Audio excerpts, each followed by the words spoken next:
Good afternoon. Welcome to the Maryland Nonprofits A Matter of Equity webinar series.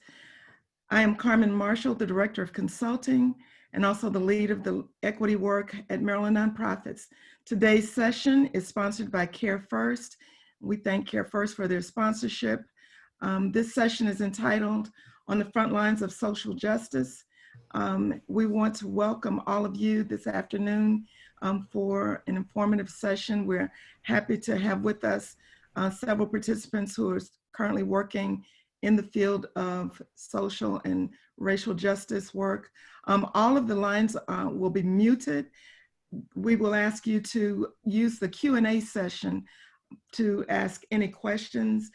We'll listen to the participants first, and then we'll take your questions. But feel free to include them in the Q&A session as we go. Welcome, everyone. Next slide, please. I'm happy to welcome our Maryland Nonprofits team with us. Working in the background are my colleagues and our CEO, Heather Iliff, and Anjaniki Jones and Emma. Thank you for being with us. We want to remind you that Maryland Nonprofits cares about what's happening with you as a nonprofit. We care about your mission. We're here to help you strengthen your work as a nonprofit. And also we recognize that COVID-19 has not left us. We have a number of resources on our website at marylandnonprofits.org. Please visit our website to check out those resources. Next slide, please. Please be mindful of a number of upcoming events that we have during the month of June and July. More COVID information, leadership and peer-to-peer workshops, such as the Executive Roundtable. We also have webinars around nonprofit fundamentals as well as financial management. Please stay tuned and check out our site often as we're regularly updating these resources. Today, I'm excited to welcome 5 colleagues with us from the social and racial justice field. We have Elizabeth Alex, the Chief of Organizing and Leadership at Casa de Maryland, Julia Scott, primary trainer from Baltimore Racial Justice Action, Rebecca Pobee, primary trainer of Baltimore Racial Justice Action. Also, we have with us Dana Vickers Shelley, Executive Director of ACLU Maryland, as well as Christopher or CJ Gross, an international DEI consultant, and also one of Maryland Nonprofits Associate Consultants. So welcome, everyone. The world has been turned on its head in the last several weeks. We've probably most of us have been glued to our television sets and the internet as we've watched the horrific killing of George Floyd.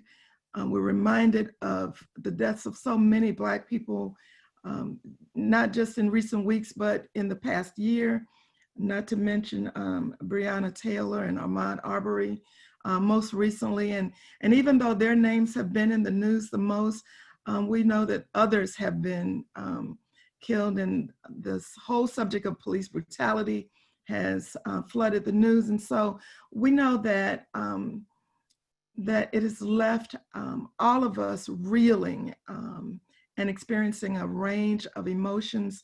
So I just want to say hello to our panelists, but also check in with you, because even though you're doing the work, you're also feeling it as well. So let me just start with Elizabeth and ask you, Liz, to how you're doing, and just to take a minute and introduce yourself to our guests, to our audience.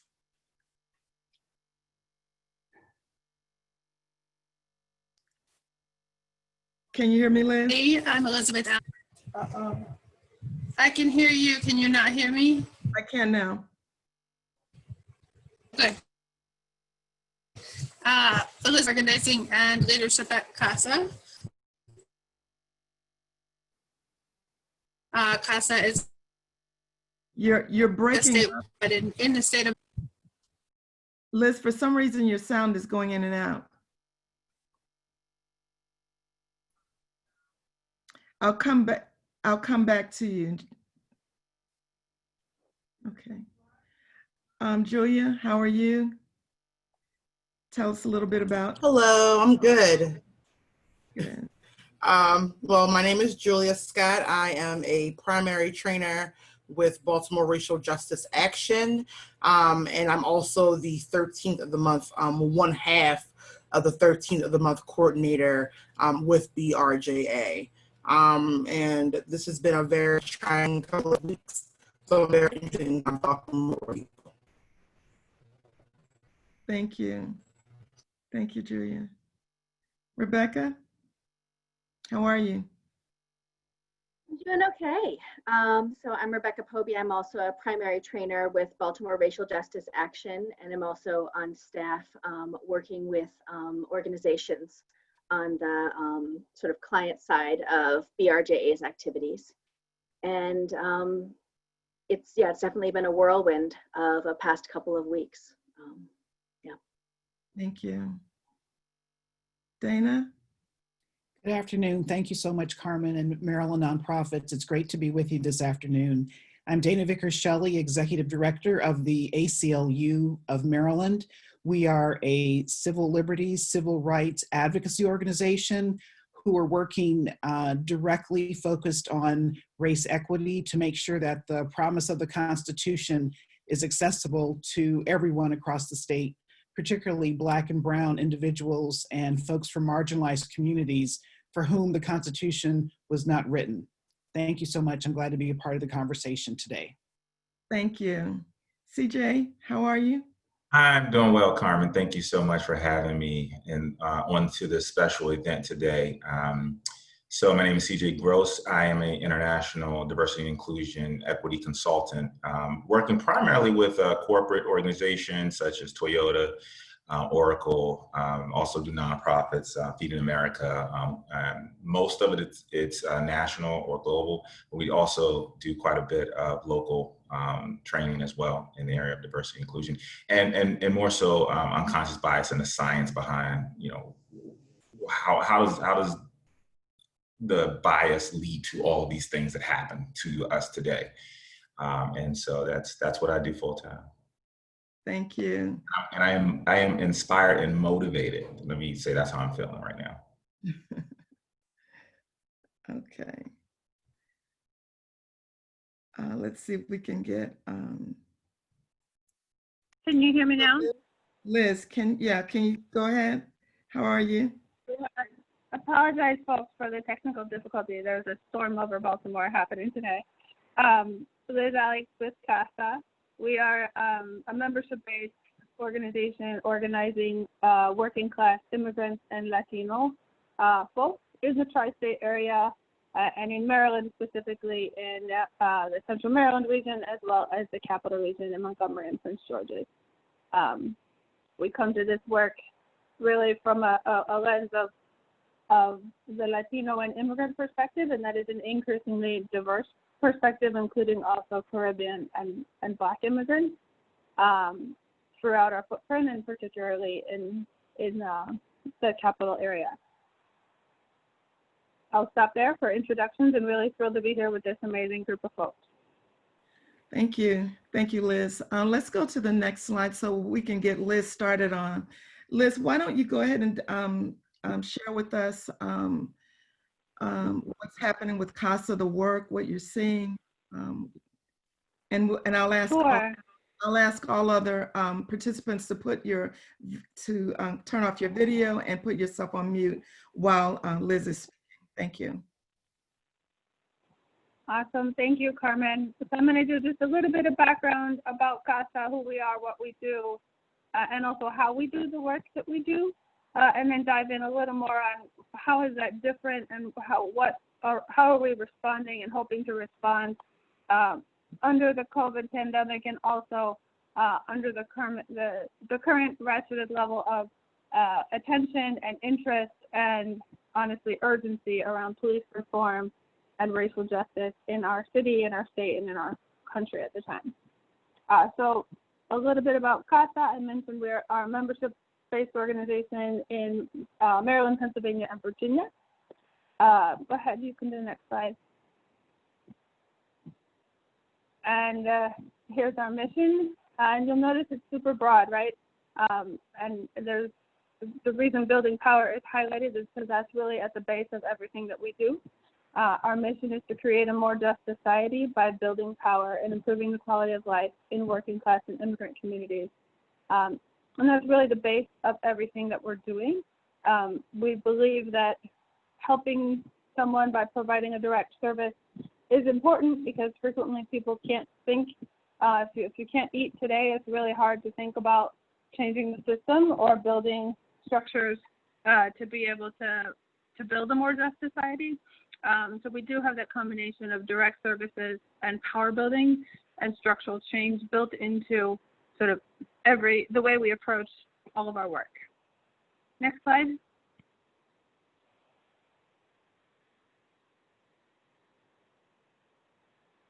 Carmen, can you go to the next slide? Oh, keep going. That's just a picture. This is our folks. This is Hopkins Plaza for folks who haven't been there. This was one of our members, Karen Fiallos, actually. She lives in Owings Mills, Maryland, and she was a victim of overreach by ICE several years back, and she continues to be. She's been in the middle of a deportation process for 10 years. Her U.S. citizen daughter has grown up here, and that was an example of a bunch of our members coming to support her at one of her check-ins at the ICE building. And these are just a couple of photos of our members in action. Voting for the first time, the march on the bottom was the rally after Donald Trump canceled the DACA program. The one on the bottom left was in front of one of our congressional offices, and the top left was in D.C. in the middle of the crisis last summer while families were being held in cages. So just a couple examples of the issues that we work on and some of the strategies that we employ with our members. Go ahead.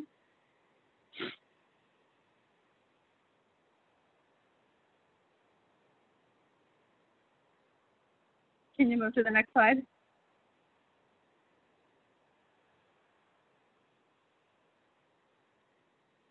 Well, while she's doing that, I'll start talking. Our members, I talked a little bit about our members, and I think our model is really the critical piece here. As I mentioned, we combine the direct services arm with grassroots organizing and civic engagement. And it's important to think about this under the framework that we are, in fact, a membership organization. So all of our programs and campaigns and priorities are really led by and decided by our members. And our members are individual people.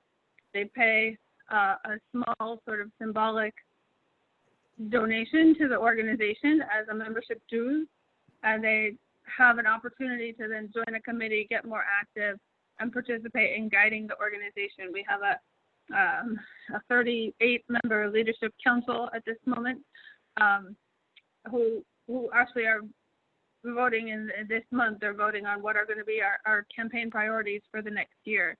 They also sit on our board of directors where they're approving our organizational budget and our annual plan every year.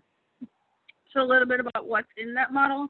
On the services side, our direct services to individuals include both legal, financial literacy, naturalization support, sort of one-on-one kind of case management in all of those environments, and that's sort of one bucket of services, really to help people move beyond a crisis into a more stable personal situation for themselves and their family. A lot of that legal work is immigration related, but some is also around workplace issues, particularly wage theft, workplace discrimination, and similar vein of workers being abused by the employers. The second bucket is really around after school and youth programs. Primarily at this point in Maryland, these are high school based. We provide a space. We noticed that across our school systems, really in all of the counties that we work, there were after school programs.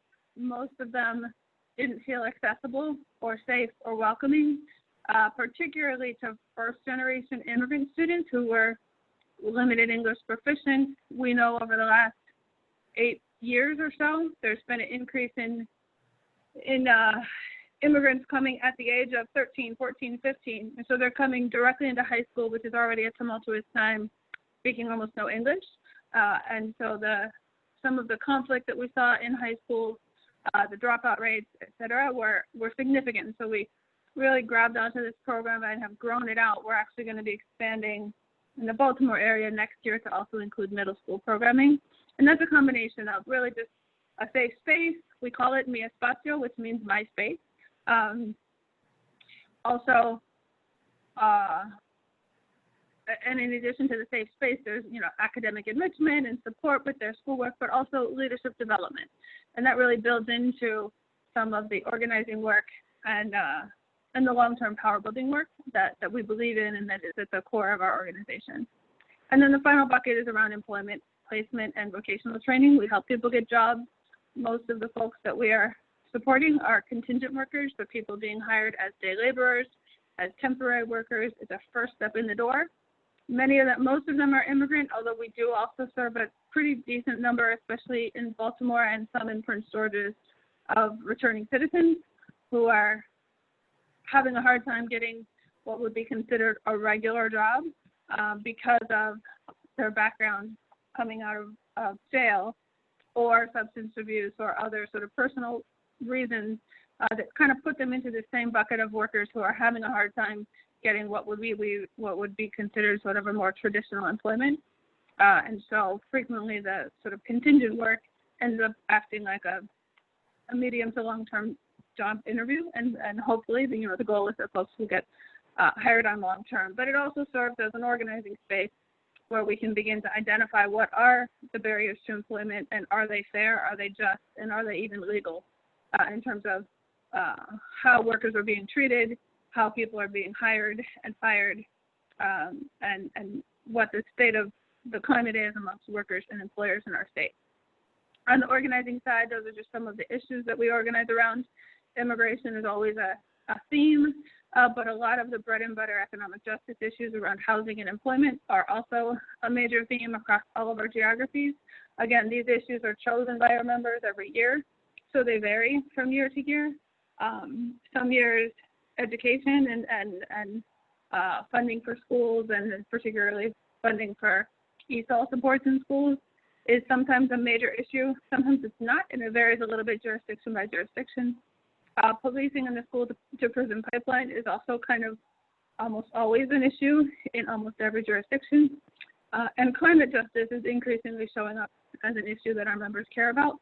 That's again, varies by jurisdiction, but it seems to be an issue that our members are gravitating towards with increasing frequency. And then on the third side, and the third sort of arm of our three-legged stool is around civic engagement.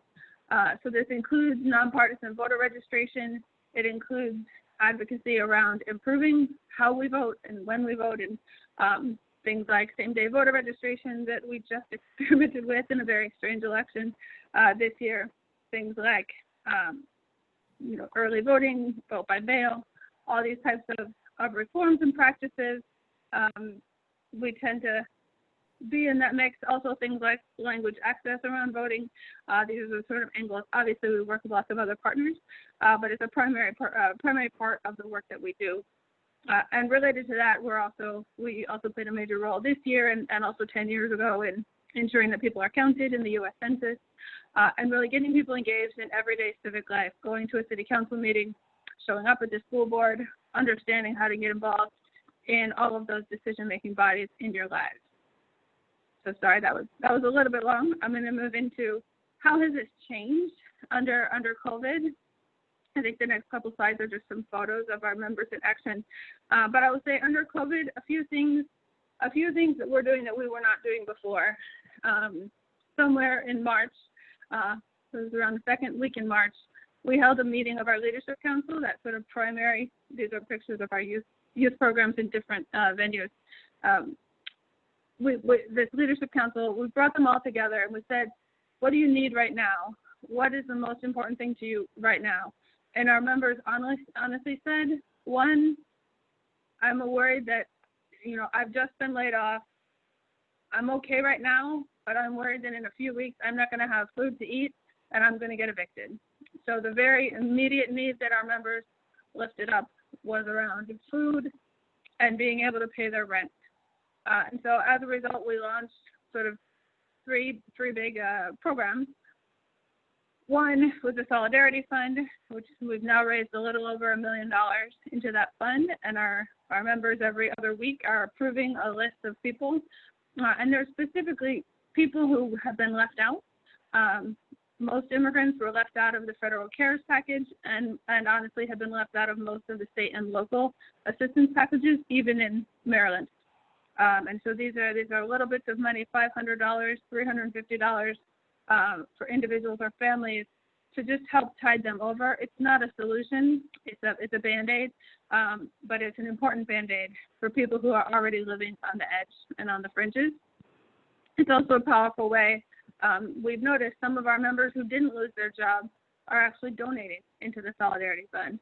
We have a number of Puerto Rican members and members who are naturalized citizens, and they actually did get a $1,200 check from the government, and some of them turned it over into the Solidarity Fund to express their solidarity for other members who did not receive that benefit. Another interesting adaptation has been our food program. We had developed these rapid response networks in neighborhoods to respond to ICE raids over the last couple of years, honestly since 2016, and those networks have increasingly readapted into food distribution networks. So we have individual leaders and networks in neighborhoods or apartment complexes who are sort of gathering names of who needs food and groceries and coming to CASA to pick up those groceries and deliver back to their neighbors and family members. And so that's been another sort of mutual aid effort. And then finally, on the advocacy side, we advanced these issues around immigrant inclusion in any relief packages, around worker protections in terms of PPE, and also fairness in how workers are treated throughout the crisis, as well as housing. And that's been really the issue that we've been driving the hardest on in Maryland and at every local level. So our members were, we sent these priority letters to county executives and county councils all across the state, to Governor Hogan, to members of the General Assembly. At this point, we've managed to pass legislation either stabilizing or freezing rent prices and canceling late fees in a number of jurisdictions, including Baltimore City, Howard County, Prince George's County, Montgomery County, and working really hard to urge the governor to extend the moratorium on evictions and also to think through a longer-term plan around canceling rent for several months, providing some type of forgiveness for rent and mortgages, because we're approaching a significant cliff in terms of people being evicted. And then finally, on that front, really paying special attention to people who are incarcerated at this time. In some jurisdictions, there are people being held on immigration, civil issues, as well as criminal issues in the same facility. Some facilities are separate, but we're really interested in what we can do to get as many people out of that situation during a pandemic as possible. We obviously have long-term goals of getting as many people out of jail and preventing them from getting in jail, whether it's for immigration or criminal matters for the long term. But in the short term, we just need to get them out of there so that they don't get infected and also become vectors of disease for the rest of folks. And I have just one more quick bit I want to continue. I don't know if you can hear me, but if you can go to the next slide, that would be great. Just a quick point around racial justice. So CASA obviously has a very specific demographic that we have been working with. And I'll say some things and trends that have been happening at the federal level that have really maybe ratcheted up the urgency for our members to be engaging in conversations around racial justice around 2014 and 2015, honestly, under the Obama administration. Federal immigration policy started to change. It started to rely more heavily on local and state police departments. It started to use more surveillance type tactics and more big data to begin tracking people and facilitate a pipeline towards deportation for immigrants.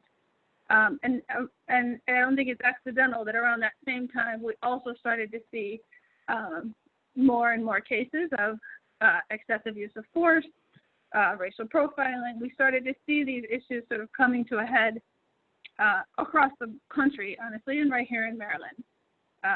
We began to do this work, honestly, with our youth committees because they were feeling it the worst. You see some of our young people in these pictures, really beginning to think about how is what I'm feeling about how my dad might get pulled over or I might get pulled over while driving because my skin is brown and end up deported. How is that similar or different than my colleague in high school or college who is Black and also fears being pulled over or being stopped by a police officer?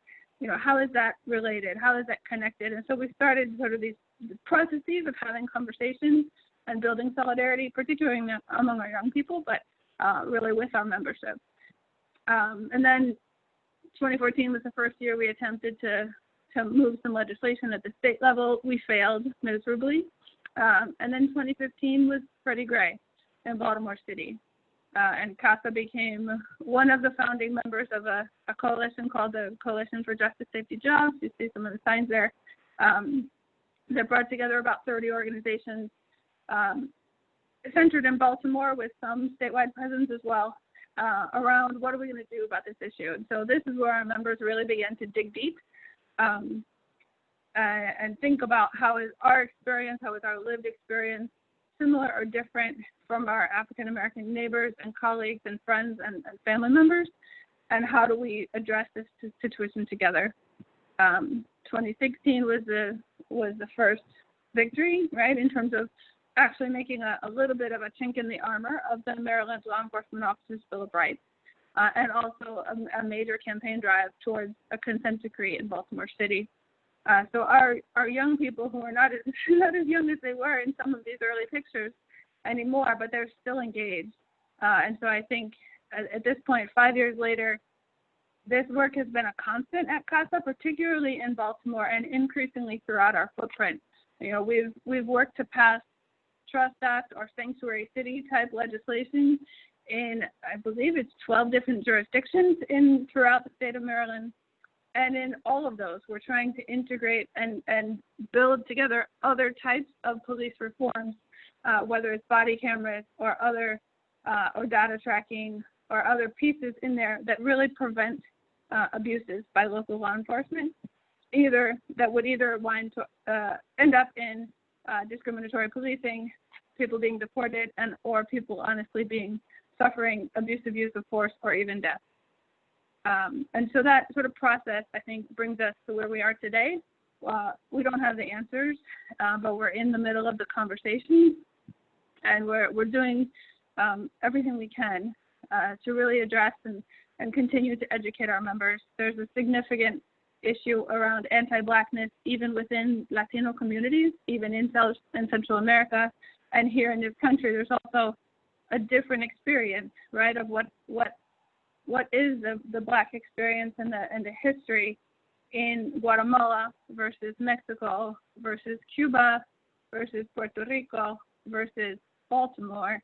And so really making it a little bit more of a global conversation to help people understand what are the common threads and how does that affect me, where I am with the people that I share my space with today, and then how do I take action together in solidarity with Black people in my city, in my state, in my school, in my workplace, to fight for justice for all of us. So I'll stop there. I probably ran a minute over time, but thank you. Thank you, Liz. That was great. And we don't have you on video, but I'm gonna ask folks to, if they have any questions for Liz at Casa de Maryland, to please put them in the Q&A. I appreciate all of your comments.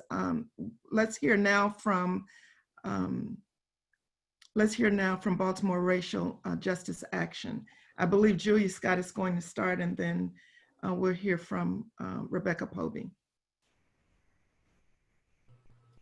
Hello, everyone. My name is Julia Scott, as I said earlier, and I am a trainer with Baltimore Racial Justice Action. A little bit of background: 17 years ago, a group of people came together in Baltimore, talk and learn more about racial justice, to learn about racism and how to actually fight it and work against it. And we are, Leah, can we stop you there? Your audio is breaking up. I wonder if you might be able to call in using your phone, and Carmen, maybe we can go to another panelist in the meantime.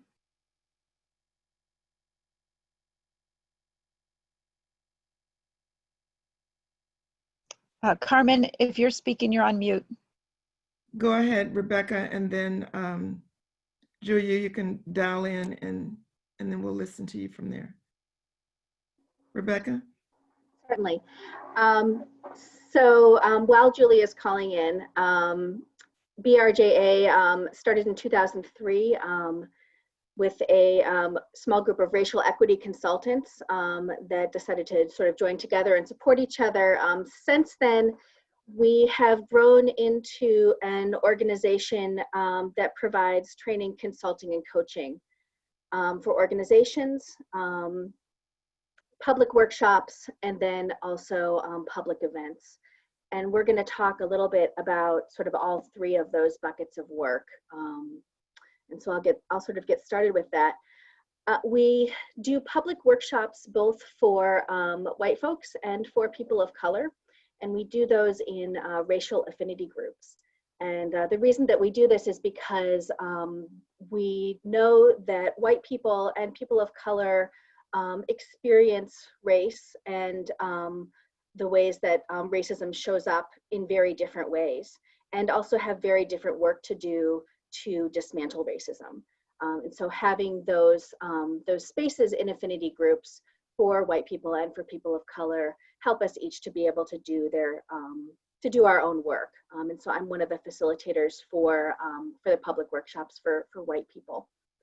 And when Julia is able to join by phone, she can talk a little bit more about what the workshops look like for people of color. For white people, it's really examining our own whiteness and white privilege. It's about learning history. It's about looking at really the wide, systemic nature of racism. Looking at looking at the really, really big picture, and then also looking very much at ourselves and the ways that we fit into that picture, both in terms of our actions and then also sort of in terms of the ways that we have really internalized all of the racist messages that are surrounding our society. Julia, are you on yet at this point? Sounds like not yet. Okay, so Julia, we can't hear you at the moment. There might be a setting if you're on the iPhone, you might need to swipe to change your microphone setting. And go ahead, Rebecca.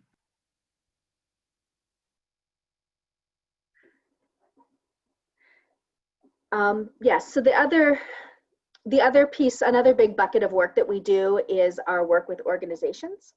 So we do consulting with both, organizations of all sizes who are involved in racial equity initiatives, racial equity journeys within their own organizations. And so we will do, we often do assessments for those organizations to sort of see where they are in terms of racial equity and racial justice in their organization. We will do trainings with staff and leadership at organizations so that everybody has, tools that they can use for conversations, a common language, and understanding of the importance of history and of the ways that racism sort of moves and works in our nation, and then also sort of within organizations themselves. And then we, after that has happened, usually work with organizations doing follow-up coaching and consulting as the people in the organizations take what they've learned and the conversations that they've started and start to translate those into their own organizational practices, whether that's looking at hiring or public materials or the ways that different like staff policies, it sort of can go a lot of different directions depending on the organization. But those are really sort of the three buckets of work that we do with organizations. Thank you. And also, Julia, the other thing I just realized is you could press *6 on your phone, might also be able to unmute you. Can you hear me now? Yes, we can. Thank you.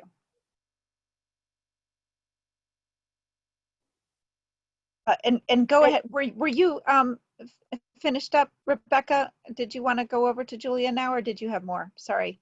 Actually, if we could circle back to Julie and she can talk a little bit about the public workshops for people of color and then sort of our last body of work. I think that would work great. But we cannot hear you right now. Can you hear me now? Yes. We can. Perfect. Okay. So sorry about that, everybody. But yes, so Rebecca had gone over some of the history and what we do, of course, in the city with our public health workshops. I'm going to talk a little bit about one of the trainings that I actually went through as a Black person or a person of color. So one of the things that BRJA does, we caucus our trainings. And so as a Black person or person of color, those are separate than what we do with white people. During those trainings, we are talking about essentially the history of racism and white supremacy in this country, how we actually deal with it and understand it as Black and brown people, and how we can set up goals for ourselves to fight against it, and to essentially, deal with self-care throughout that process. So that is essentially what happens in those meetings. There, it's a weekly meeting that you have usually over a period of time. And it is, of course, something that is really, really helpful being a Black person going through America and dealing with racism. But the other thing that I actually really do, other than being a trainer and sometimes helping with those types of trainings with people of color, is I also am the one half of the coordinators of our 13th of the month event. Every 13th of the month, BRJA puts on an event that focuses on, racism or a topic focused in oppression and fighting against that. We have them in various areas around the city. Obviously, right now, we're having them virtually due to COVID-19. And so those events are usually used as a way to educate or continue education about what BRJA does and how we actually can fight racism and institutional oppression. So for example, one of our last events that we just had actually was about COVID-19, social justice, and self-care. And, it's almost, sadly funny because one of the topics that we discussed was how are people going to deal with social justice in the time of COVID, now that everyone is home? And as we see what's going on currently around the country, around the world actually, is that people are still, linked in and put in about social justice and coming out of their homes, whether COVID-19 is going on or not, to deal with these issues that are just consistently apparent in our lives. So those events are ways that everyone can come educate themselves on various topics. And we can also, of course, provide a community and a space and a safe space for people to actually learn about those things and to question things and to also challenge themselves. And so I think that is mainly really what we do with the 13th of the month events. We have some coming up, so you should definitely check out our page, our Facebook page, to learn more about those actions.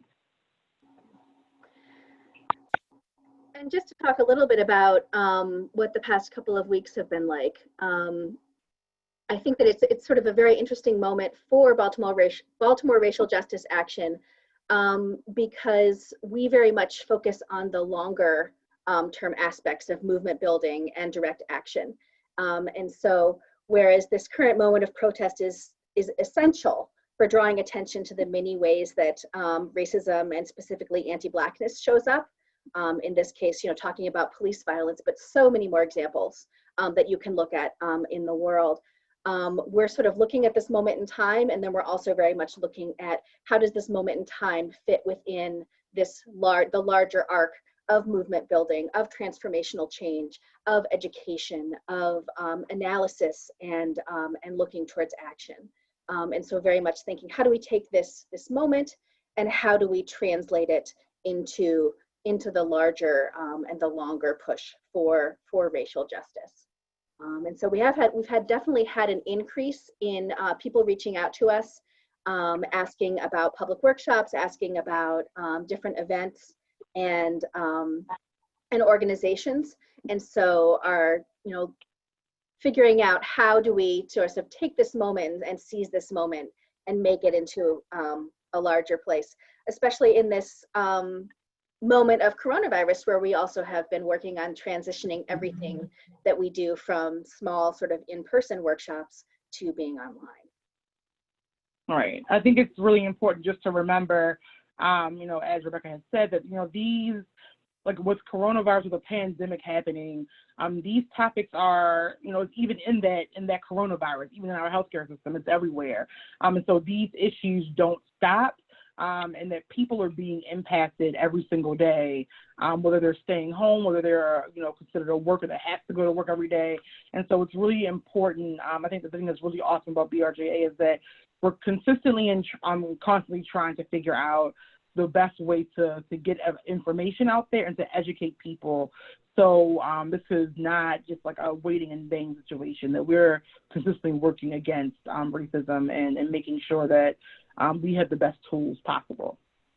Yeah. If we can go to the next slide, we have some information for you on how people can get in touch with us if they're interested.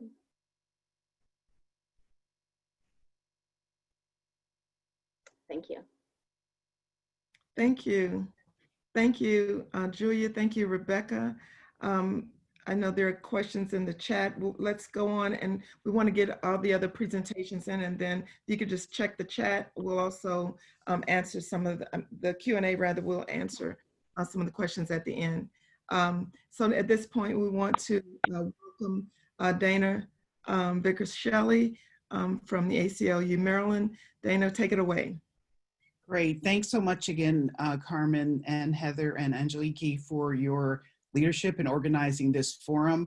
It's so important today. Again, I'm Dana Vickers Shelley, the Executive Director of the ACLU of Maryland, where we exist to empower Marylanders to exercise their rights so that the law values and uplifts their humanity. Earlier in the presentation, Carmen asked each of us to describe how we were feeling, and I skipped that in my introduction. I would say that in these last couple of weeks in particular, I've been irritated and impatient. Irritated because of what we're seeing that is not just happening to one individual in one city, but is happening in too many places across our country and has been for so many years. The ACLU of Maryland was founded in 1931 as a result of a lynching on the Eastern Shore of a Black man. So fast forward to the time of Emmett Till, fast forward to Michael Brown, Tamir Rice, fast forward to Sandra Bland and Freddie Gray in Baltimore 5 years ago, and now these other individuals. Impatient because it's so important for people to understand that these are not individual events, that the system that has caused the death and the brutality against Black Americans, Black individuals, is a system that was designed just to do this. The system for the police is working. And what we focus on at the ACLU of Maryland is to make sure that the civil liberties and civil rights of all Marylanders are protected, that we advocate on a range of priority issues, from government accountability, specifically police accountability around education, to make sure that the promise of the state's constitution to provide adequate education to all children, all school children in the state is fulfilled, to make sure that immigrant rights are protected, to make sure that 287G policies no longer exist in any counties across or any jurisdictions across the 24 here in Maryland, to make sure that the justice system is in place to actually provide justice, and to not treat people differently or poorly because of race, ethnicity, gender identity, or gender expression.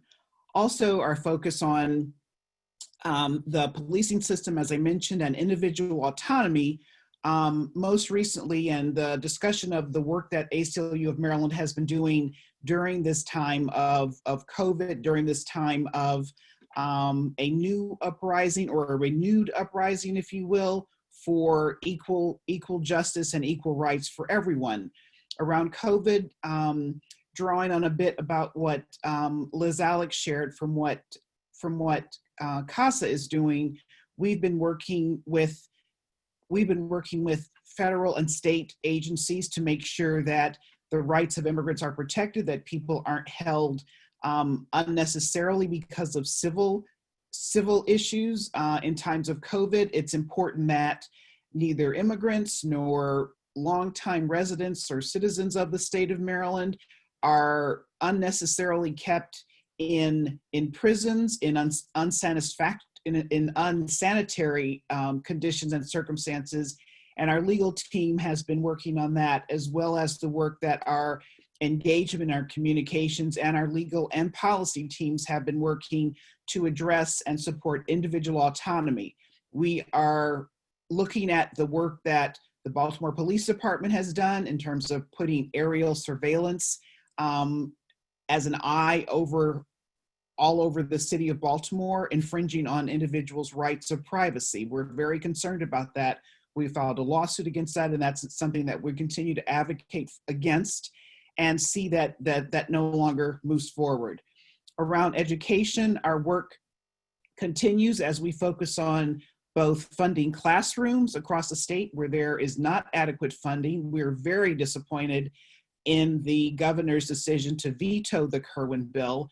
At ACLU, we're focused on both race equity as well as wealth equity and closing that gap that exists, that again keeps too many children from being able to access the resources that they need while they're in school, and those issues that have been exacerbated as a result of the distance learning that many school children were challenged by throughout the last part of the spring, and our concerns in thinking about the fall to come with students being able to or not being able to be in the classrooms and what those challenges will be.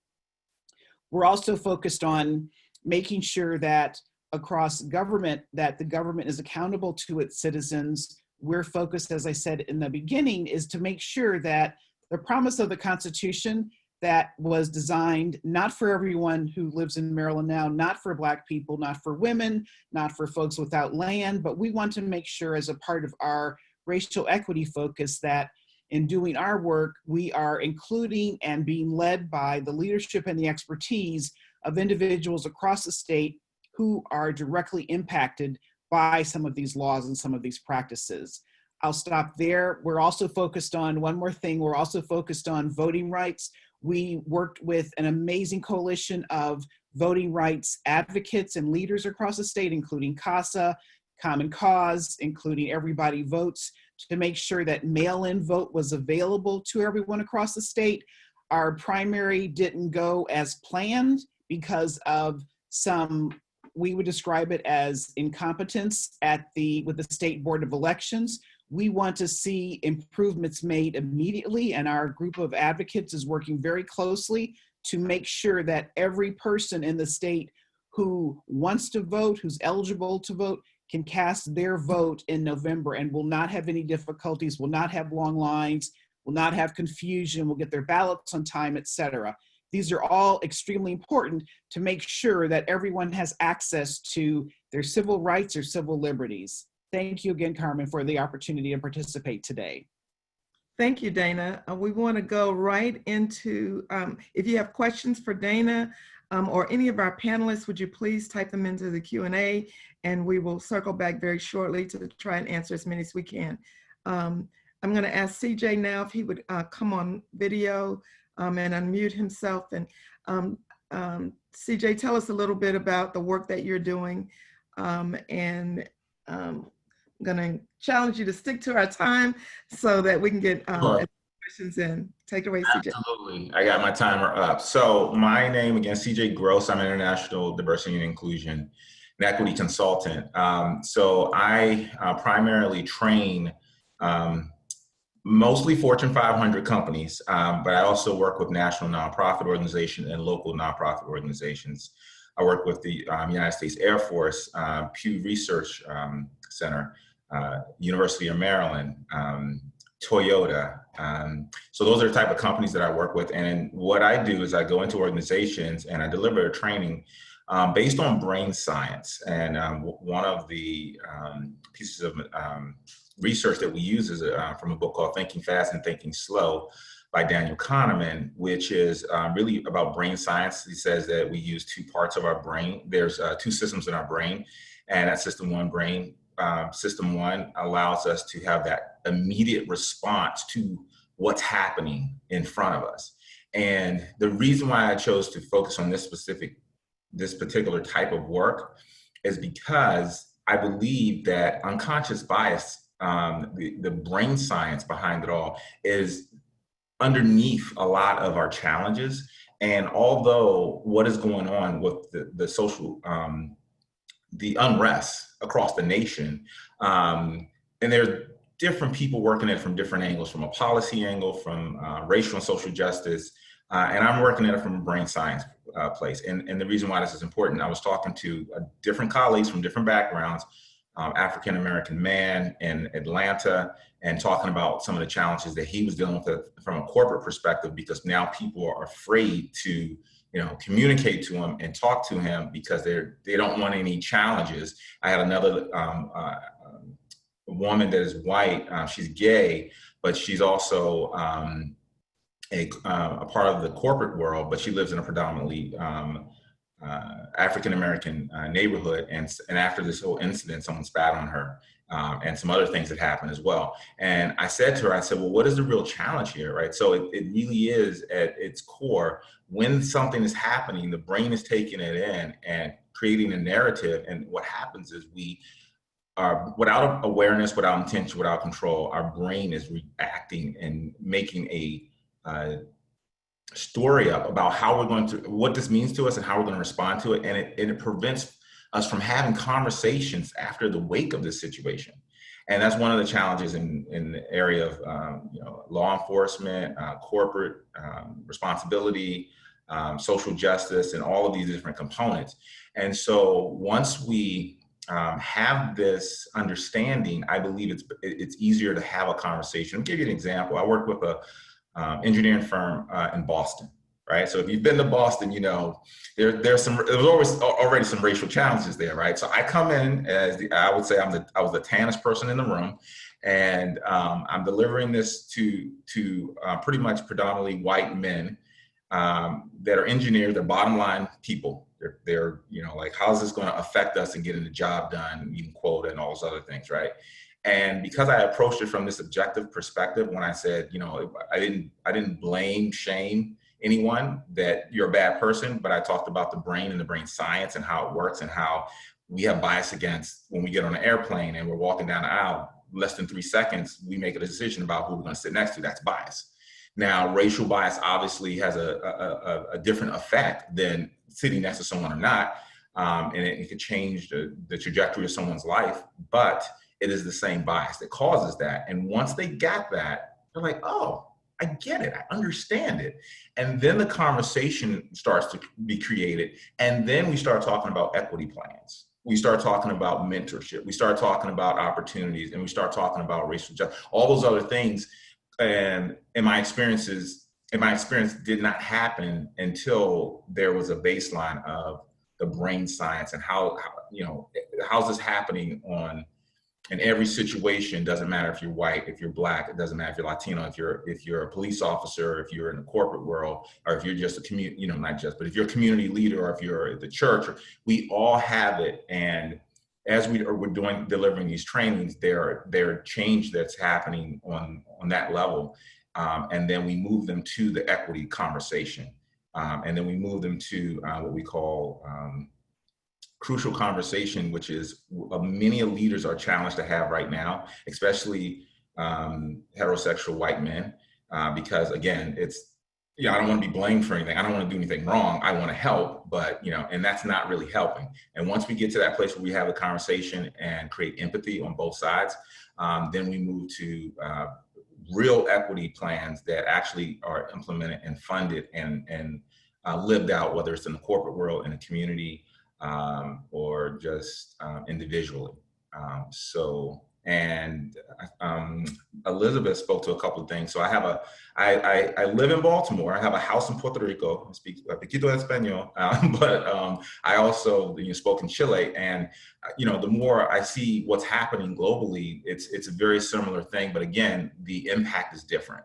And so I take all of those global experiences and bring it back to the communities that I serve outside of corporate, and we're making great impact with this type of work and partnering with other organizations where we overlap services. And that's all so did I keep you my time here?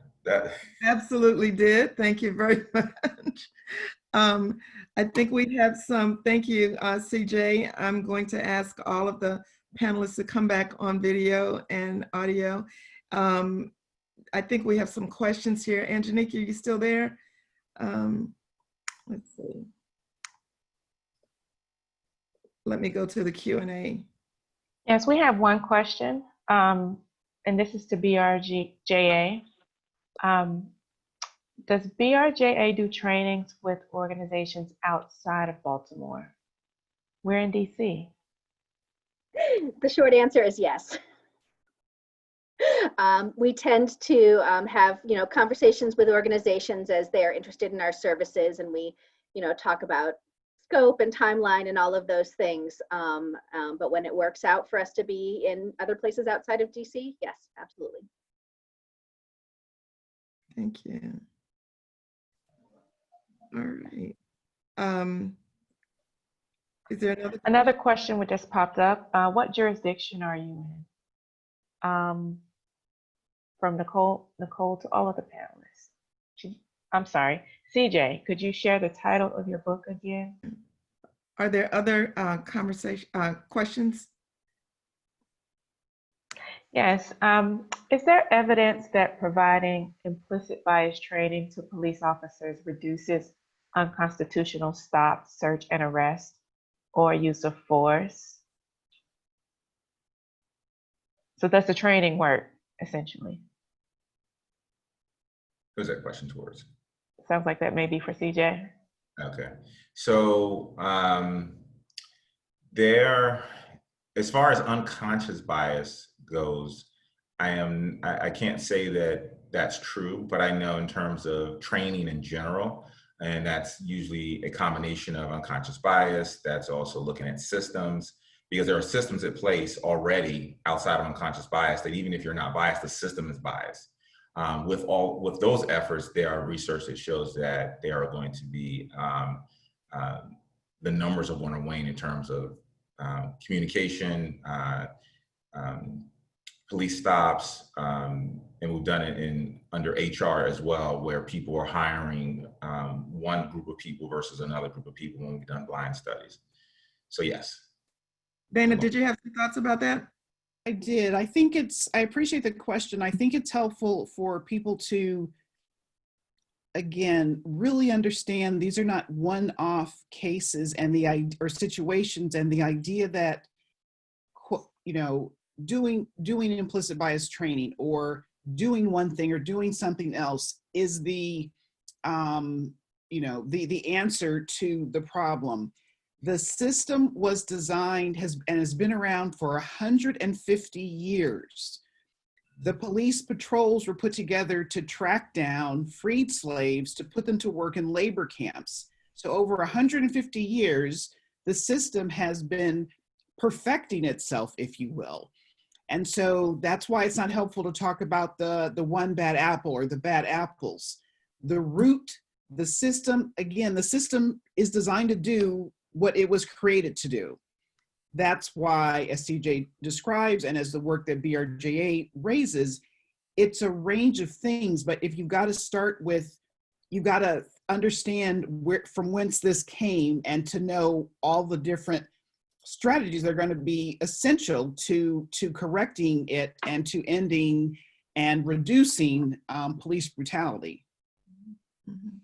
That's how systems of oppression work, right? They work by design. Absolutely. There are other questions, Angeliki? Thank you. This one is for CJ as well. Do you find that your brain science of bias approach is more effective among certain ethnic communities when compared to others? That is a wonderful question. I'm going to say no. And the reason why I have done this I've done it in the juvenile system. I've done it in policy for the Department of Juvenile Service and was it public control?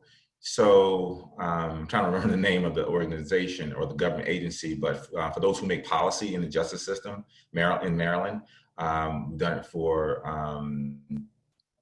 nonprofits. We've done it for predominantly white and some predominantly African American in the Baltimore area.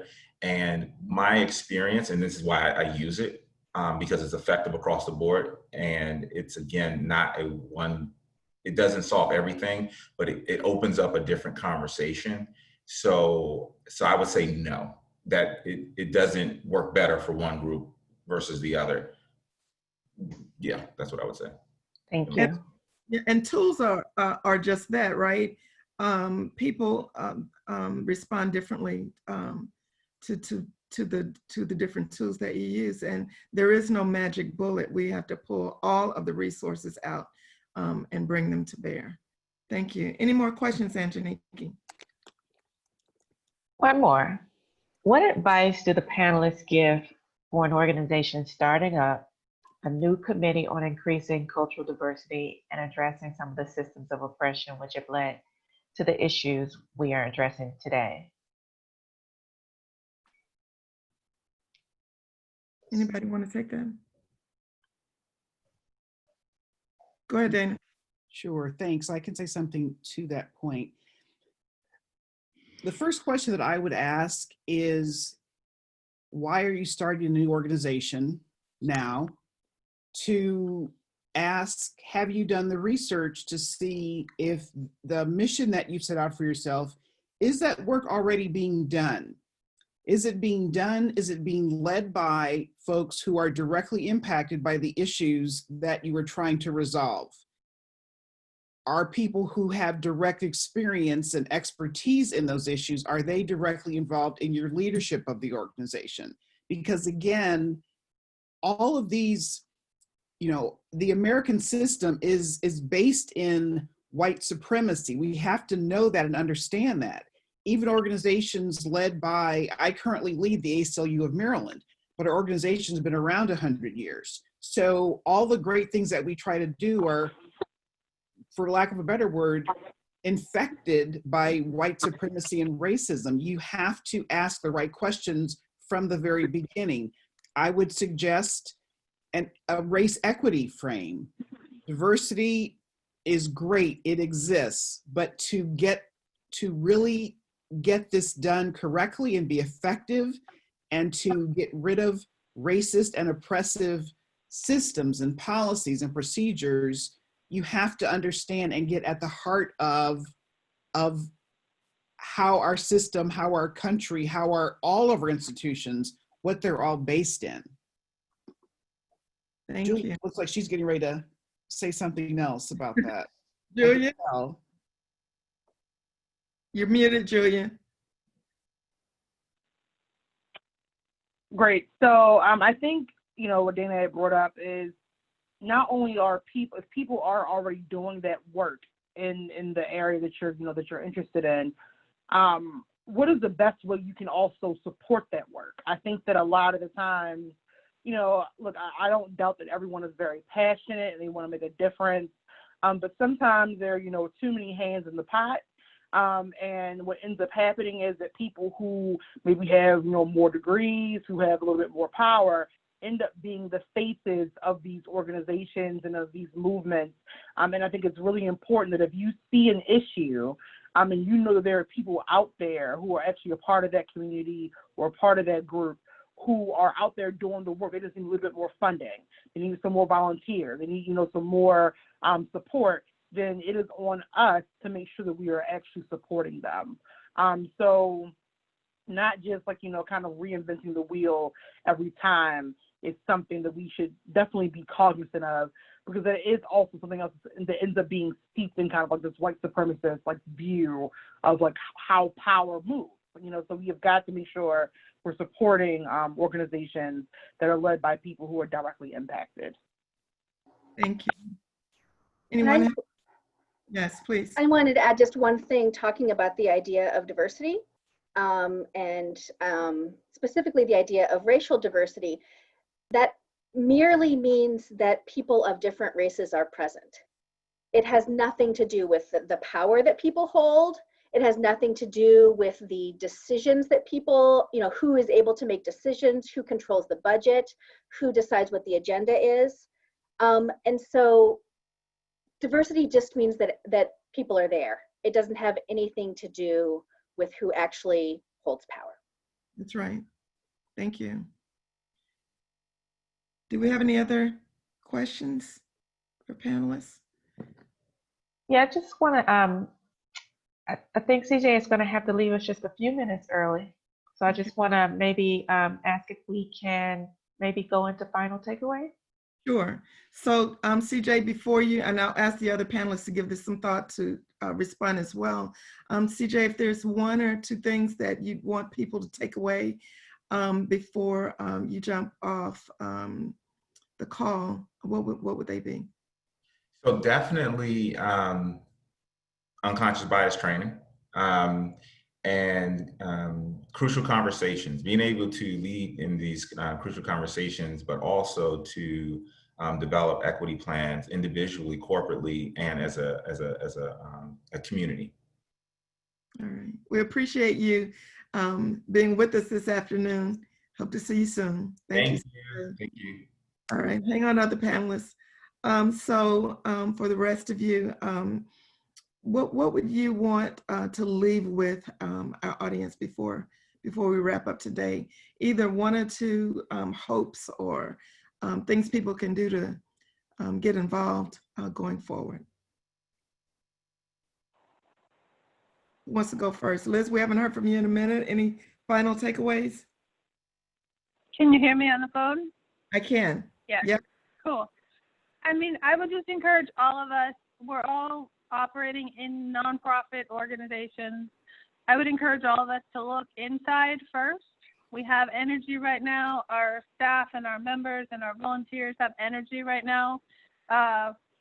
But let's look inside first and ensure that we're healthy inside, that we're applying this racial equity lens to our own internal policies, practices, procedures, staff, and leadership, and really do that deep internal work before attempting to really engage externally in a meaningful way. And as others have said, making sure that we're following the lead of the people that are most directly impacted as we do this work.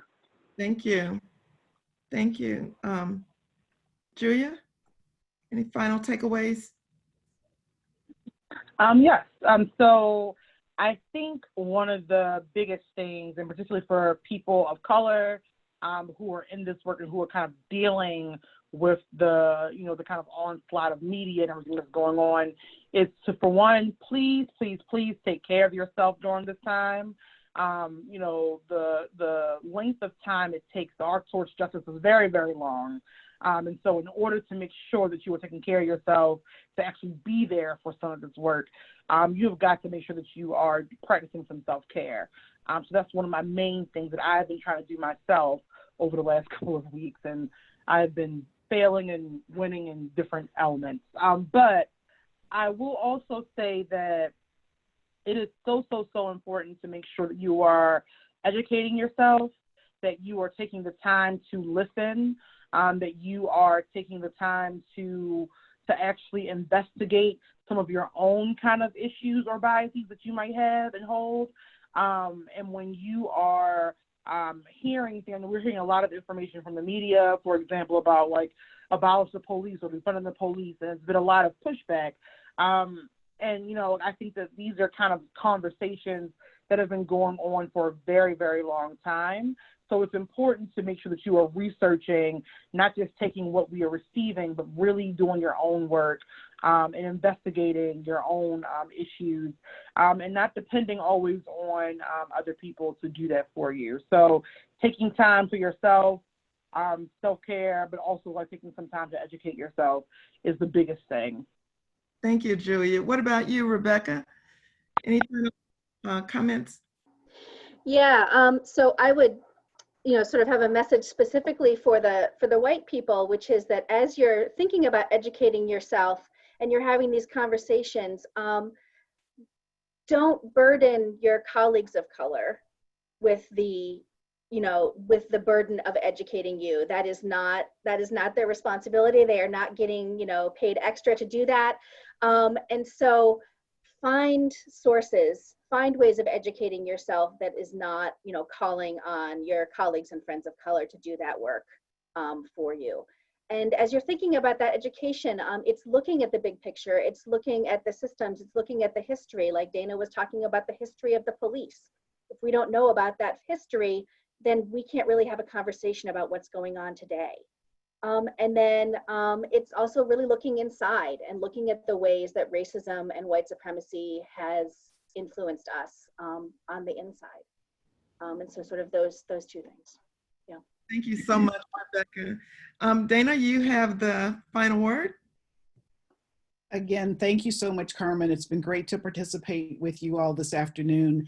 I'm from the ACLU, card-carrying member, and I can't leave this discussion today without saying you have to vote. You have to take people with you to vote. This year in particular, the challenge of the pandemic, the challenge of voter suppression in various states.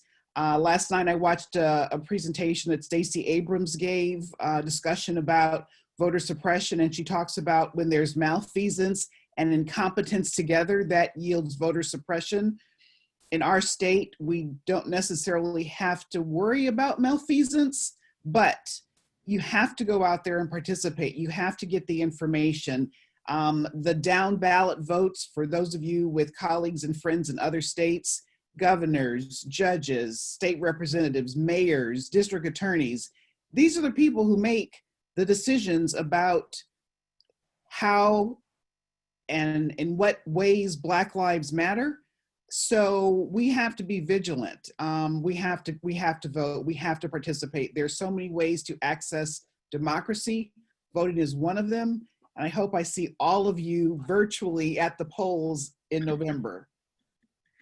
Well, thank each one of you. Thank you, Rebecca. Thank you, Dana. CJ in his absence. Julia. Thank you, Liz, for your time this afternoon. And Janiki, before we sign off, I want to make sure you don't have any final comments. You or Heather in the background before we say goodbye to our attendees. I think we're just about ready to wrap it up, but I would encourage everybody, all of the participants, all of the panelists have provided their contact information. If there's any lingering questions, feel free to use that and contact them directly. All right. Thank you, everybody. Heather, did you have any final comments before we sign off? Okay. All right. Okay. Well, thank you, everyone. Have a wonderful afternoon. Be safe. Take care of yourselves, and we'll talk soon. Thank you. Bye-bye. Thank you. Thank you, audience, for joining us. Thank you. Bye-bye.